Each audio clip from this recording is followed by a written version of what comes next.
Hey, what's up, cats and kittens? And shout out to all my cerebralites. It is she, the Cerebral Diva, and she is back and officially in the building with a brand new video for your listening and viewing pleasure.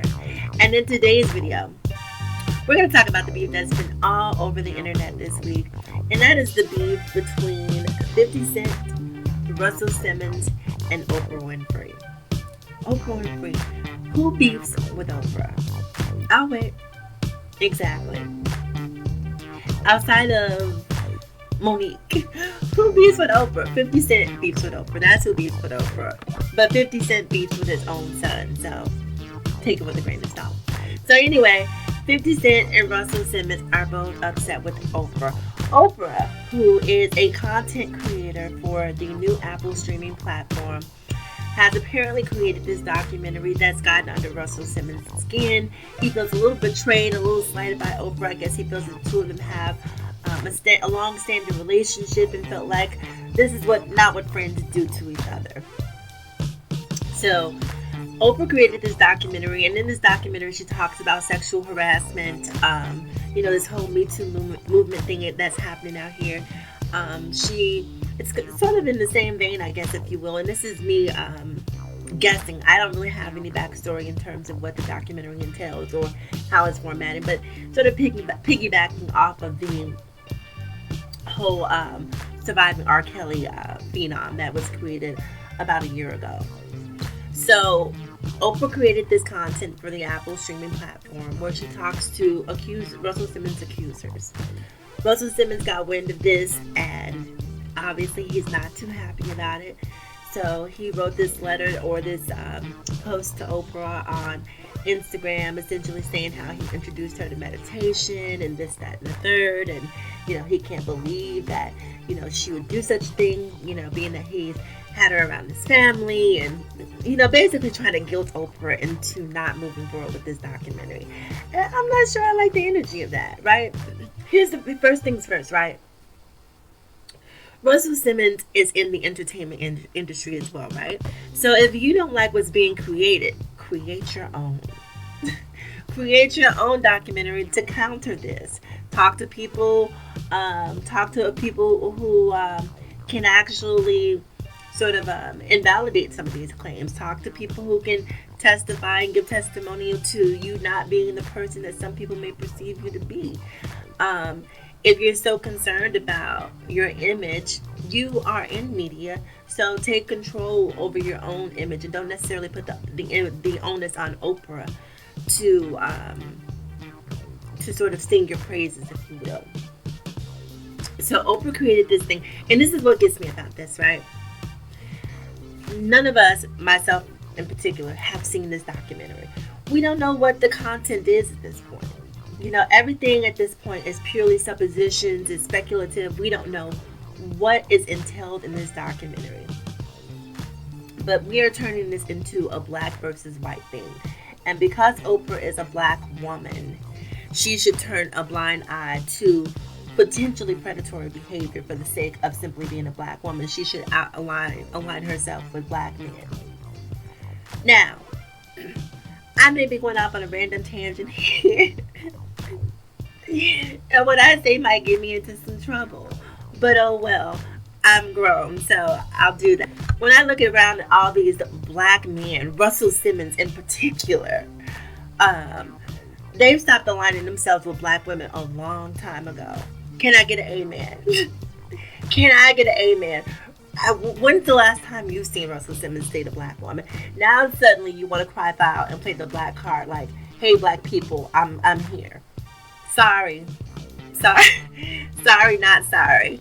I don't know what this documentary entails, but if I'm going to give anyone the benefit of the doubt, it's going to be Oprah. Now I will say this whole Michael Jackson Finding Neverland documentary thing that she did, I was not here for that. Definitely a left turn in the wrong direction, in my opinion, a blemish on Oprah's illustrious career, in my opinion. But she's Oprah. She's a human being at the end of the day. I know we like to deify her and treat her as if she's not in a lot of cases. But at the end of the day, she's a human being and she's allowed some bad choices, right? So this whole thing about 50 Cent and Russell Simmons essentially trying to shame Oprah out of moving forward with this documentary, I'm not here for that. 50 Cent just a few months ago was putting up pictures of Notori Naughton, comparing her to some sort of I don't know, anime character or some sort of animated character with a receding hairline. You want black women to champion for black men, but where are the black men standing up for black women? Where are the black men who are really putting their necks on the line and standing up when black women are not being validated or being invalidated on a daily basis? So, not that I'm necessarily saying an eye for an eye or a tooth for a tooth, but I'm just saying, hey, what's good for the goose is good for the gander. Oprah's business. And one of the things that people like to say is, well, where are these documentaries about Jeffrey Epstein? Where are these documentaries about Harvey Weinstein?